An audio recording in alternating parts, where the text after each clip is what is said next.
Simplified Chaos, episode 148. Life is beautiful and full of chaos. And it can get slightly out of hand if that shit's not tamed. We're here to share how to simplify the little things to help you lead a more intentional life. This is Simplified Chaos.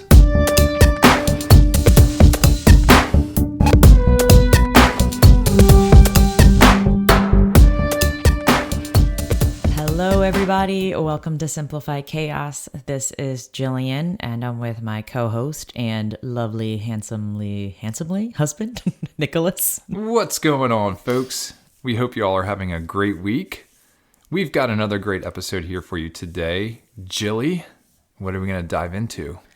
How creativity leads to a calmer home. Yeah, super cozy. We're going to get creative up in this bitch today. You and your little punchlines. I know. I can't help it. Anyways, before we get into that, as always, we love to show a little gratitude. So, Jilly, what are you grateful for this week? I am grateful for a product that has been delicious. And yes, it is food, and it comes in a box, and it is by the brand Simple Mills. It is a very healthy-ish brand, and they have a delicious banana muffin mix that is heavenly. Those muffins were delicious.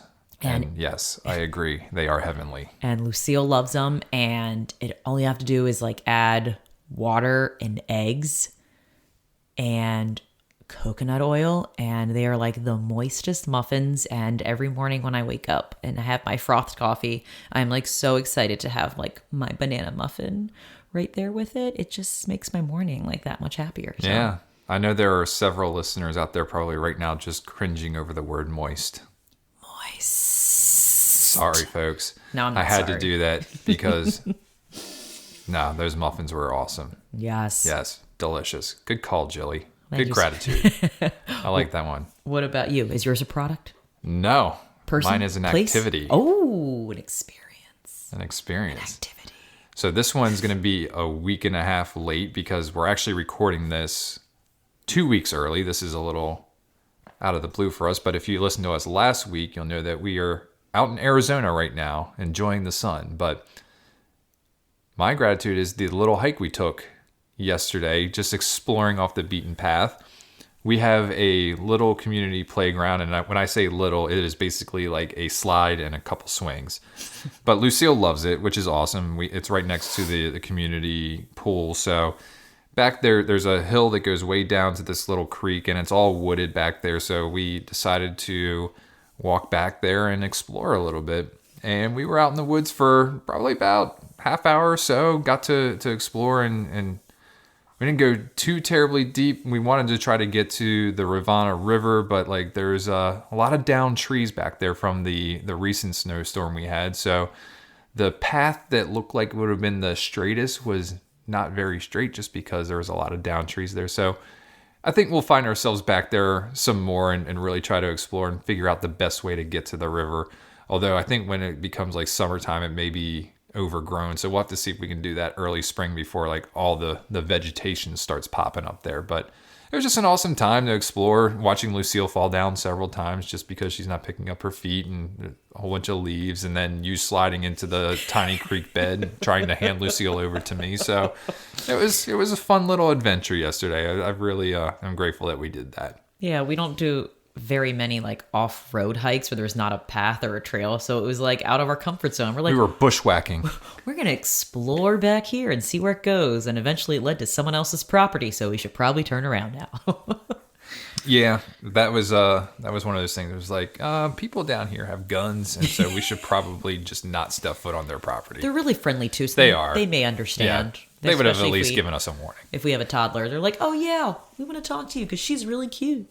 Well, we were just going to be she was running away from us, and this is where she led us. That's a really good idea. Can we use that next time? Of course. Nice. I didn't think about that. Use the kid whenever you can. Damn it. That's really wise, Nick. Good call. Thank you. Good call. Wise beyond my years. You know what? Nick's going to be 40 I'll be 40 this when week. this episode comes Oh out. my Holy crap. Gosh. Ugh. And it's on Valentine's Day. Yeah, I am a Valentine's baby. So much love. That's why you're filled with so much love and hearts. That's me. And red and Nothing pink but love. and purple. Jesus. I love you, boo. Happy early birthday. Thank you. Well, it'll be late birthday when this is coming out. That's true. But you know what I Yeah, mean. This belated. is really strange. It's This like is. in the past, but in the future and the podcast now. time traveling is a thing. Like, it's crazy. That's pretty wild. Y'all are getting the future and the past and the past and the future all at the same time. And the present. Yeah. We are the present. Oh, gosh. Anyways, So we've gone off track, folks. This is the 5 minutes you're not going to be able to get back in your lives. We apologize. But we do have a great episode here for you. Jilly, kick us off here. All right. So I was thinking about, we've had a lot of people come and visit us, and they always are like, oh, I love that. Where did you get that? Like, your house looks so open. It looks so decluttered. It looks so calm. And, you know, I think we're known to be like, quote unquote, in minimalism, like the family that just doesn't live with too much stuff. Right. And I think we don't talk about the stuff that often on the podcast. It's one of those things where we went through that journey of decluttering and getting rid of so many things when we lived in our old home, and we haven't really revisited it much since living in our new home in Virginia. Yeah. And just reflecting and talking about the specific and purposeful pieces of furniture or things that we own that have made our life so much calmer, easier, overall it's just cozy and relaxing. And I'm excited every time I step back in my home. Like, that's the feeling I want to have every time I step in my home. Like, it feels like a little Airbnb. That was the goal I was going for. And it took a lot of time and attention to with Nick to discuss like what we wanted to bring in, what we wanted to let go. And again, you have to decide on what types of items to bring in if you do choose furniture. So I thought we would shed some light on how creativity can lead to so much more calmness in your home by looking at furniture in a outside the box way of like how am I gonna, is it gonna be easy to maintain? Is it going to take a lot of time and effort to maintain? Can it serve more than one purpose? Can I use it as something else? Because our goal is to keep our home spacious. And the more space you have, to me, it's like the calmer home it is. It just feels, I don't know, just feels good. It does. Good for my soul and my mind. Well, I think that the common, I don't want to say it's a misconception, but like the common thought is that if you have the space, you have to fill it up. And we are kind of the opposite. It's like, if you have the space, you have the space, and we don't necessarily need to fill it up with things that we're not going to get use out of. So, you know, our house is pretty much, I mean, there's not much we can do here. Like, our last house was like, you know, a conventional house. It had a kitchen, a family room, a living room, a dining room, but like 3,000 square feet, right, a lot of walls, we hallways. did not use those rooms for those purposes. Like, what was considered the formal dining room, we turned into like a second, like, butler's pantry kind of thing, where we had our coffee station there. We had a changing table in there for the kids when they, you know, were born. We had some shelves in there with liquor. Like, that was just kind of our room, and it was open. Like, there wasn't any furniture in there except for maybe a sitting chair at one point that we put in there. It had dog bowls, and then it had our like kind of yearly chart that was in there, like kind of mapping out the year and stuff like that. Yeah, yearly calendar. And then what was our formal living room was our dining room. Like, we had put the dining room table in there because we wanted to face out front rather than the back. So like, we've always found unique ways to use the space and not necessarily have filled those spaces up. And we've really carried that mindset here to our home in Virginia.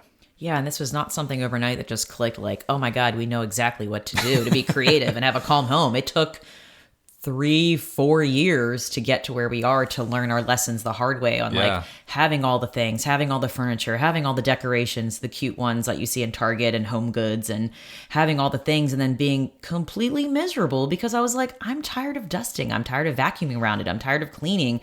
I'd rather be doing something else. I'd rather be playing with my daughter. I'd rather be going on hikes. So we learned a lot of lessons on this bumpy road to where we are. And we just would like to share some of our wisdom that we've learned, and maybe it can apply to you, or maybe you can be like, wow, I'm going to be investing in a piece of furniture. That's good to know. And just something to like keep in the back of your head, just kind of questions to ask yourself if you're like us and you want to have a cozy home, but you don't want to have to take all this time to take care of it and just spend all your time and energy on things. You'd rather spend time on experiences and with human connection. Yeah. So should we start with your favorite place in the house?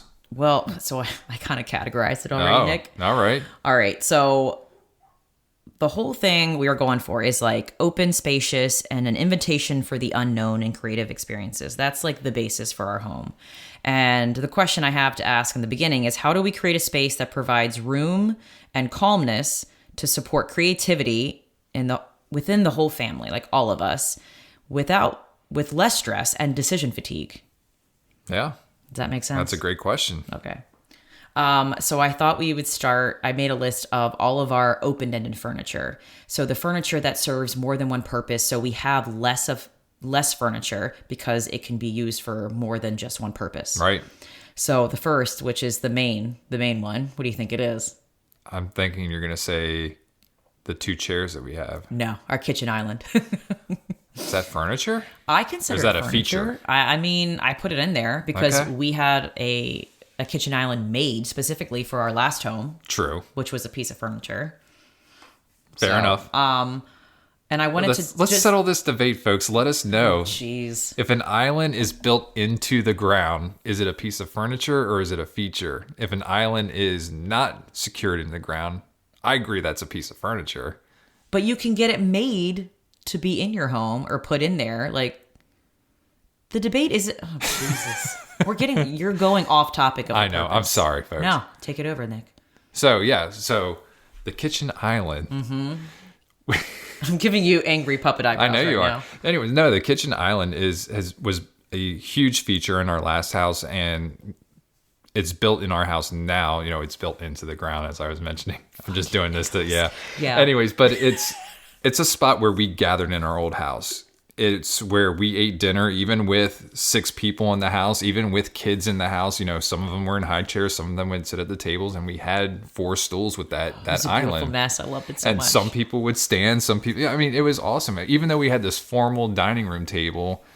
Now, did we eat dinner all together all the time? No, but even those nights where we would all eat together, like some people would stand and eat, and that was cool. But we were gathered around the island, like it was our place. So like that has become the center focus in our kitchen as well, in our new house here. And having that experience in our old home, how we like never used our dining room table to sit down and have family dinners like we thought we were going to.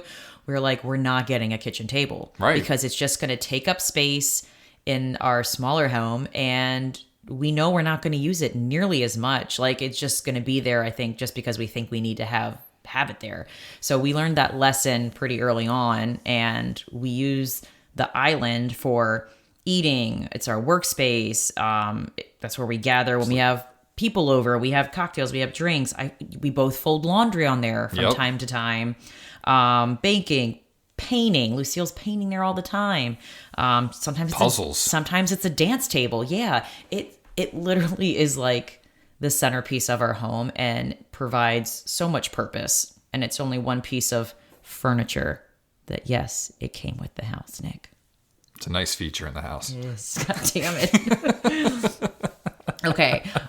Something else that I had on here were our stackable stools. Yes, those were another thing that were brought from the old house, which we thought we were going to get rid of, but we were even considering new stools that had backs on them, but we quickly realized that these still serve multiple purposes for us. Yeah, and what's really cool about them is that they can stack up so easily if we need more space for like dancing or playing and vacuuming. Like we just or mopping pile the floor, them up real quick, and it's really, they're out of the way. We don't have to like move them all over the place. If we had stools with like really cozy backs that were like, they really look nice aesthetically, but honestly, these stools provide so much purpose. Lucille is climbing on them. She uses it today she brought in the living room because they're light enough that she can carry them, and she was jumping off them onto the couch. Woohoo!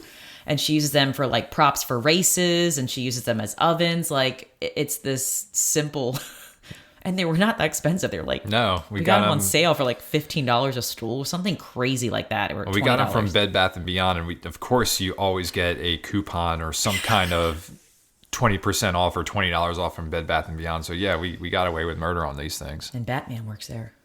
Batman does work at Bed Bath & Beyond. He does. Shout out Michael Keaton. Yes, I know you listen to the this. other guys. I saw what you did there. All right. So something else I put in there that you mentioned in the beginning is our 2 leather chairs that are pretty recent.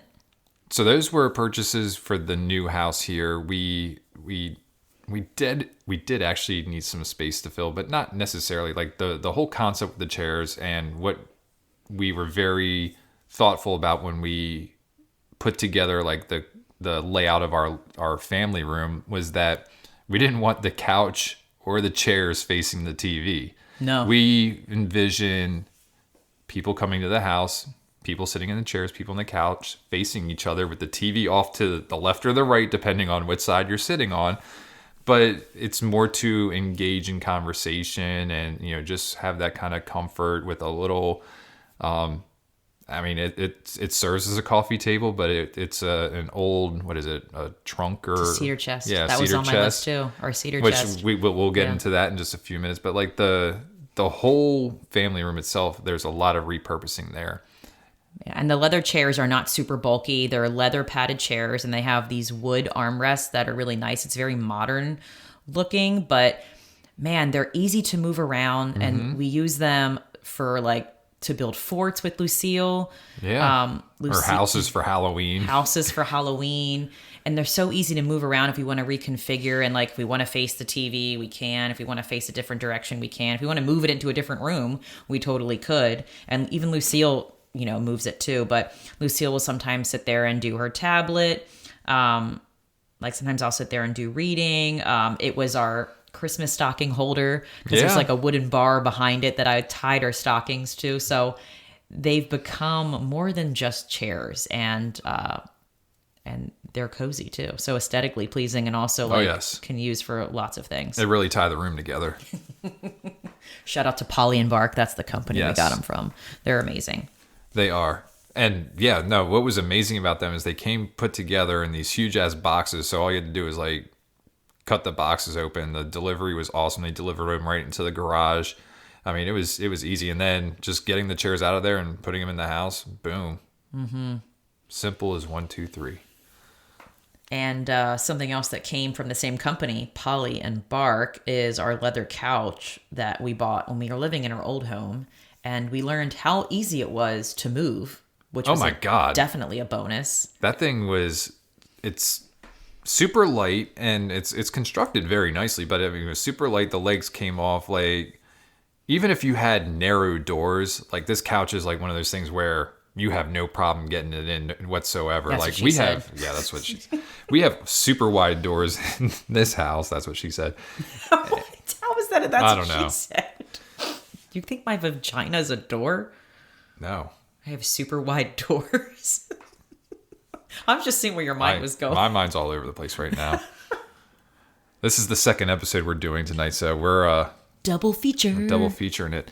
Anyways, but yeah, it's so easy to move. I think I was even able to carry the couch in myself the day that it was delivered with my 2 bare hands, because I think you weren't home. I wanted to surprise you and put it together, and it was together. Did. Yeah. You're so strong and wise. I am. Beyond my ears. But yeah, so the cushions come off. So Lucille will sometimes take them all off and use it to build a fort or a house for Halloween. And it's like a wrestling area when my nephew comes over. They're wrestling all over it. And, we use it for lounging. My mom slept on it because it's just really comfortable. It's super comfortable. Guests. And, it's for cuddling, story time. We read books on there. We watch TV. It's just all around, it's just more than a couch. And I'm very grateful for that company. And hell yeah. That couch. Okay, so you already kind of alluded to it, and we kind of labeled it. We have an antique cedar chest that we were going to get rid of. Because I was like, this was in our old bedroom, and it just kind of stayed. No, this one was in our dining room. And we had a cushion over top of it for an extra seating. But the cedar chest has become our coffee table, so to speak. And it's more really just Lucille's crafts and fun things and activities she can get into. But we store... Every now and then it'll hold a beverage. Yeah. But we store our hiking backpacks in there. We store our photo albums in there. So they're accessible if we wanted to get them out and reminisce and look at photos. And it also, we can sit on it. So it's it's a table, it's a storage unit, and you can sit on it. Yeah. And you can move it around if you need to. So it's like one of those. Yeah, it's another one of those things that's not super heavy. No, no. And it's just awesome. It's like an older piece of furniture that just has a lot of use. So I'm grateful that we held on to that and found a way to repurpose it because it's dynamite. Absolutely. Okay, and something else I had on here was our TV slash cubicle stand that has like the square holes Yeah. for those fabric bins. The cubes and the fabric bins and the baskets we use in there are for concealing Lucille's toys, and they do such a good job to like hide the clutter that is her random toys. Yeah. Because they're beautiful to look at, but you wouldn't know what's inside unless you actually pull it out. But there's space for her. Pull out. Oh man, there's space for her books and our TV sits on it. We have our Google speaker on there. Google Home. Google Home, thank Yeah. you. And I Mini. love how it's not a super big bulky piece of furniture. It's very narrow Yeah. because I think it creates more space in her home. Period. Like it's just nice that it does a really great purpose of storing her toys, but it's not super massive and bulky that it takes up a lot of space. And also, it's a great boundary or limit for the amount of toys Lucille has. If we get so many things and they can't fit in the bins anymore, we have this little activity with Lucille where we talk about, all right, well, what are some toys we can give to some other kids that need toys because we don't have any more space for it. So it's nice having a nice looking piece of furniture that isn't super big, but can maintain a good amount of toys, but also provide that boundary or limit for Lucille and us with the amount of things we bring in for her. Yeah. No, it is awesome. And like you said, nothing's like overflowing. Like you can't even tell that there's kids' toys in there because of the fabric. So like it just works out tremendously and just makes the house look super clean when we have guests over. Yes, yeah. I had one more thing for this category. Go for it. Beds without bed frames. Yeah. So we're college style living it, so to say, if you even want to say that. We have our bed on our box spring from our last house, our king size bed in our bedroom. And then Lucille's room, she's got a queen size bed, which was from my old house way back in the day when Jill and I were just dating. And that has been our guest bed for a long time. And so we were like, all right, well, let's give Lucille the queen size bed. When we have company, she can come, sleep in our room, whether she wants to sleep in her sleeping bag on the floor or, cuddle up with mama and papa, either way, it's all good. So that's now serving as a guest bed, but it's also Lucille's bed. But yeah, her bed's on a box spring as well. It's freaking awesome. And we contemplated buying a bed frame, and we had an aesthetic in mind, but they're just so freaking expensive. And part of me was like, I don't need to have a bed frame. I think we're getting it more for the aesthetic than the actual purpose. Right. But if you think about it, I remember when we did an episode about, I think it was feng shui, I brought up it's actually better feng shui to not have anything underneath your bed. Yes, I remember that. So, I mean, because our box spring is on the floor, there's never any dust or anything to clean underneath of our bed, which is awesome. I don't have a bed frame that I have to dust at all in both rooms. So it's like one less thing to take care of. And because of the height, it's not high. It's become an area where right now Nick is sitting on it so we can podcast, and it's the perfect height. And Lucille has easy access to any of the beds because she just kind of jumps on. It's not super high to climb. Yeah. And we feel safe if she wants to wrestle on here, especially when other kids come over. They're wrestling on both beds. They're playing around, and we're not terrified about the fall down or anything like that. No, not at all. Or any pieces of furniture, corners of the furniture hitting their head. There's none of that. They just fall into the floor. I use this bed because it's perfect height for doing yoga. So I prop up a pillow and have my cell phone right there for doing yoga on the phone. So it's actually, I don't think we talk about it enough how just putting a bed on something not super high has been that's just one less thing to take care of. That accessory for the bed isn't I found my way to have a romantic bedroom that I love without a bed frame, and it's okay.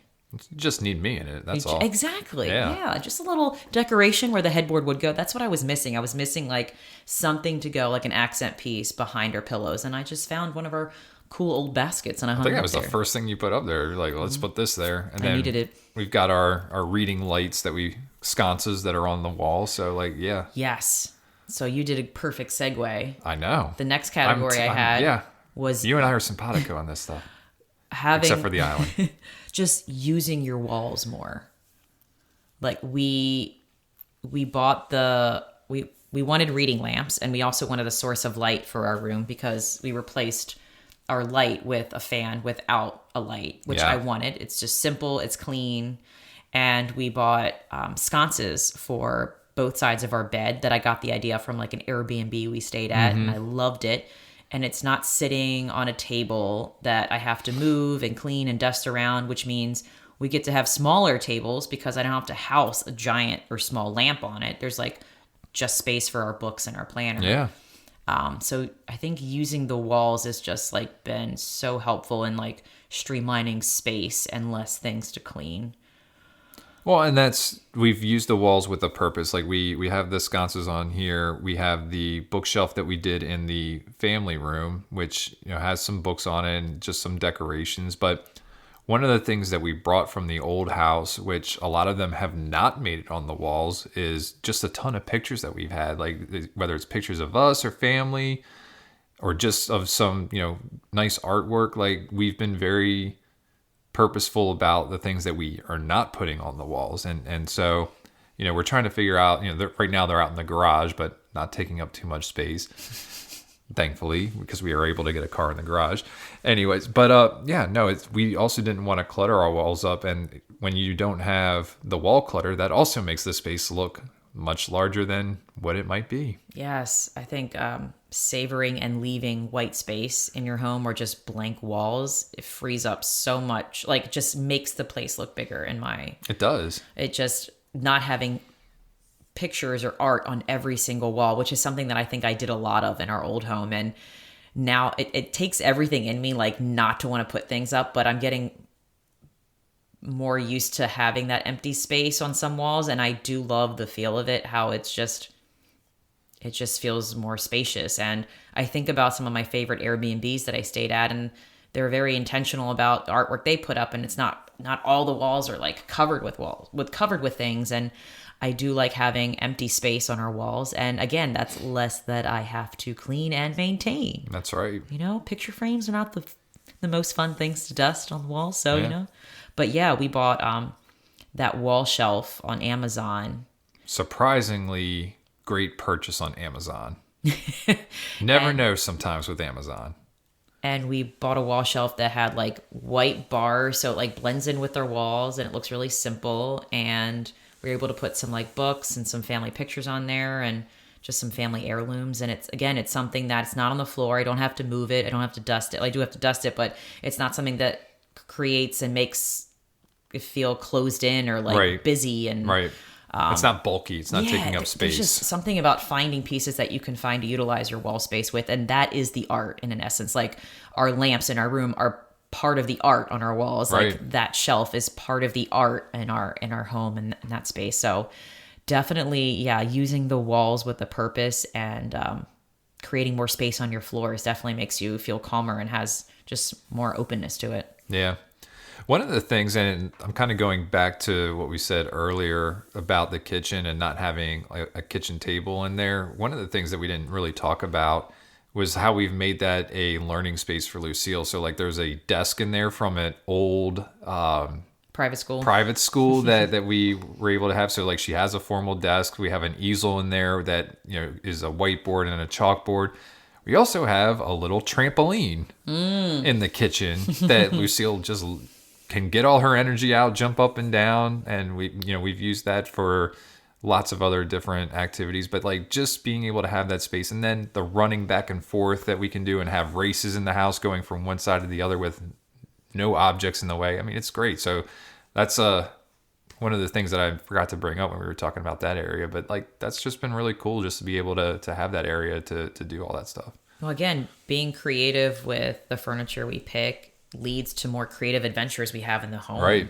It's like, instead of thinking like, what do we need? It's like, how can we use this for a new purpose? Or if she wants to play a game, Lucille automatically just looks around and like, how about we use this for this? Like, it's so cool to see her blossom. And I've talked about this when she was a lot younger and I'm just seeing that blossom bigger and bolder into like her confidence in being able to take one thing and say, let's pretend it's this. So it's so cool to see her be quick to get creative. She's not stumbling. She's not like, we don't have this, it's not going to work. It's like, what do we have around us that I can use to pretend? So it's so cool to see that skill that I feel like I probably had innately as a kid, but then I forgot. And now that we've learned all these lessons, owning a big home and all the things, it's like so cool coming back into like Lucille's world of being so creative innately, right, and finding all these different purposes for something and just being happy with what you have instead of wanting.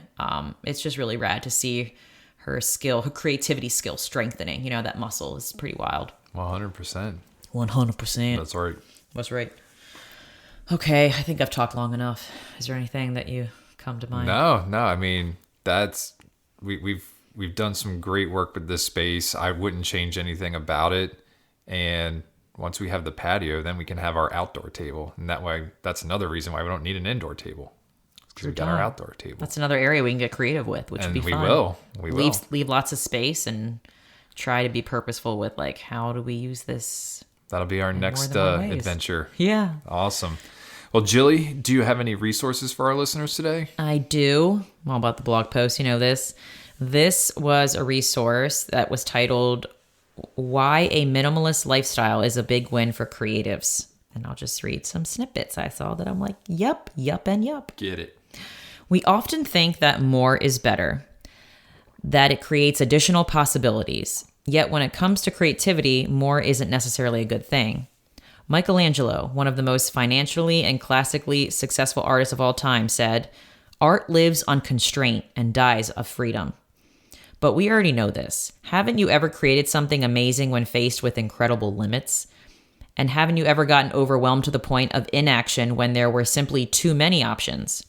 It seems like more would create, more. But instead, when faced with more, we counterintuitively create less. With more time, we get less done. With more supplies, they get dusty with lack of use. With more space, we get too tired to clean it up so we can create in it. There is something else at play here, and that something is energy. There is an energy cost to creativity. We are used to the cost of supplies, the cost of training, and even a cost in time, but we rarely consider the cost in energy when it comes to creativity. Creativity burns an incredible amount of energy. It needs fuel. And this factor of energy, the one we rarely look at, is the reason that a minimalist lifestyle is a strategy worth exploring for creatives. Something in us knows this. We can feel it when our energy resource is drained. It's the reason we so frequently dream of throwing a few possessions in a backpack and leaving the rest behind. Creativity isn't the only thing taxing your energy. We all suffer from decision fatigue. The concept is that every decision we have to make in a day drains our reserves. While minimalism is an art term that defines a specific style, minimalism as a lifestyle is the countercultural practice of choosing less instead of more. It's having only what you need in your physical space and schedule. It's letting go of the non-essential to focus on the essential. But the big win for creatives isn't just having more space to create in. It's the creative energy that gets freed up when the visual and mental clutter is removed. Word. That was a little wordy, but... No, that was spot on. That was awesome. Good post, Jilly. All right, and the quote of the day. This is by Maya Angelou. All right. You can't use up creativity. The more you use it, the more you have. That's true. So true. And your take action challenge is? Make space for more creativity in your daily environment. Yeah. You'll find that there's a lot of calmness that comes with it. Very true. All right, folks. Well, that's going to do it for today's episode. If you like this episode, please do us a favor and help us spread the message. You can do this by writing a review or simply by sharing this episode with a friend. And remember, sharing sparks a conversation. Conversation leads to action, and action is how we're able to live a happy and intentional as hell lifestyle. We want to thank you all for listening today, and we will see you again next week. See y'all later.